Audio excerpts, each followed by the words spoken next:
Hey historians, how's it going? Good to see you again. So last time we were together, we were talking about the Republic of China. Hey Joey, come here. Come here. Come here. What are you watching, Joey? I want a popcorn. Yeah, Joey's watching Paw Patrol and coming in and eating some berries. Okay, last time we were together, we were talking about the fall of the dynastic system, the fall of dynasties, the start of the Republic of China, and then the fall of the Republic of China after World War II. We're talking about Mao Zedong and the communists. Okay, FYI, this picture down here, this is the guy who led the Republic of China, President I don't even have my notes open. President Sung, I believe his name was. But I want to take a couple minutes to focus on what communism is, because I feel like this is something that we talk about a lot. Communism, we talk about it, but we don't have a very good understanding of what it actually is. Okay, so this is a video, it's a really good video from another teacher that I found that clearly explains communism. Now, communism is an economic system. It oftentimes then turns into both an economic and political system, as we're going to see. But it's all about giving workers power, and the working class being the most powerful group in society.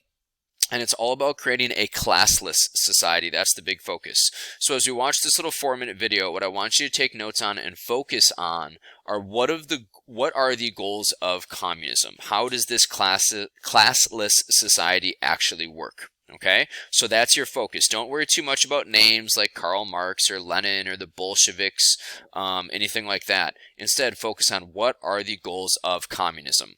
All right, and then I'll do a little wrap up at the end. So here we go.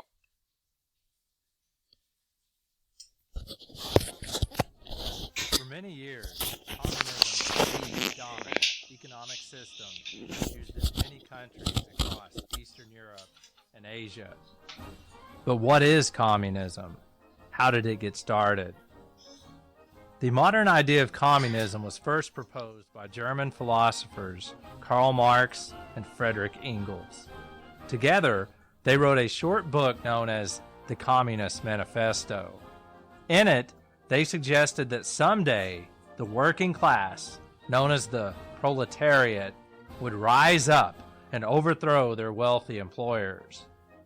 At that point, the proletariat would completely restructure society. One of the key principles of communism is the concept of a classless society. This led to a concerted effort by communist governments to eliminate anything that might be representative of class warfare or create class envy. For example, clothing in communist nations was relatively bland and uniformed, and most cars were of the same make. More importantly, the salaries of employees, regardless of the job performed, were all regulated so that each person would earn approximately the same amount of money.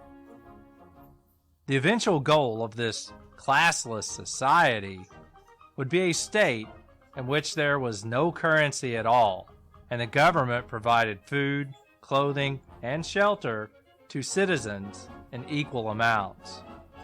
In a true communist nation, there is to be no private ownership of property. All property and businesses are owned by the national government. Therefore, all workers are employed by the government.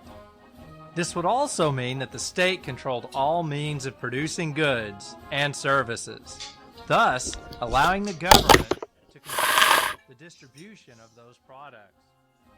Marx and Engels' argument in favor of a classless society gained popularity throughout the later part of the 19th century. Finally, in 1917, a group of communists in Russia, known as Bolsheviks, started a revolution. The end result was a communist takeover of Russia and the creation of a nation known as the Soviet Union. For many years, the Soviet Union was the only communist nation. However, following World War II, many other Eastern European nations followed Russia's lead and implemented a communist system. Those nations included Poland, Czechoslovakia, East Germany, Hungary, Bulgaria, and Romania.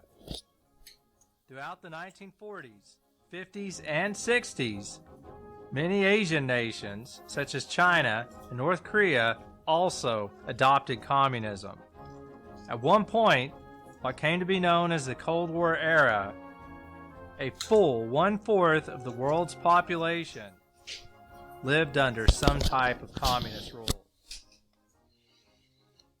Alright, so that's our little overview of what communism is. So as we get ready to start talking about communism in China, I thought it was important for us to take a second and understand how Mao Zedong and the communists are operating, like what they're actually trying to set up, right? So it's this classless society. That's why in communist countries all the clothes are bland and uniform, and it looks like they're all like wearing like pajamas. It's these strange uniforms that they wear, right? All cars are the same, salaries are equal. You know, the end goal, no money. The government provides everything. No private property. Everybody works for the government. All property is owned by the government. The state or the government controls 100% of the economy, right? Some of you guys know from your revolution projects that Russia's the first to get it going. They're going to give it a good effort. Eventually, communism is going to fall in Russia. Today, China claims to be communist, but they're not. And we're going to understand why as we move throughout this unit. They're more of just a totalitarian state that claims to make people equal but doesn't. Okay, so that's a little intro for what communism is. We're going to come back in the next video and actually start to look at some of the reforms that Mao Zedong and the communists make in China when they institute communism to try to work towards this goal of a classless society. Okay, so hop over to the next video and we'll start talking about Mao Zedong and the communists now that we know what communism is. Good job. See you soon in the next video.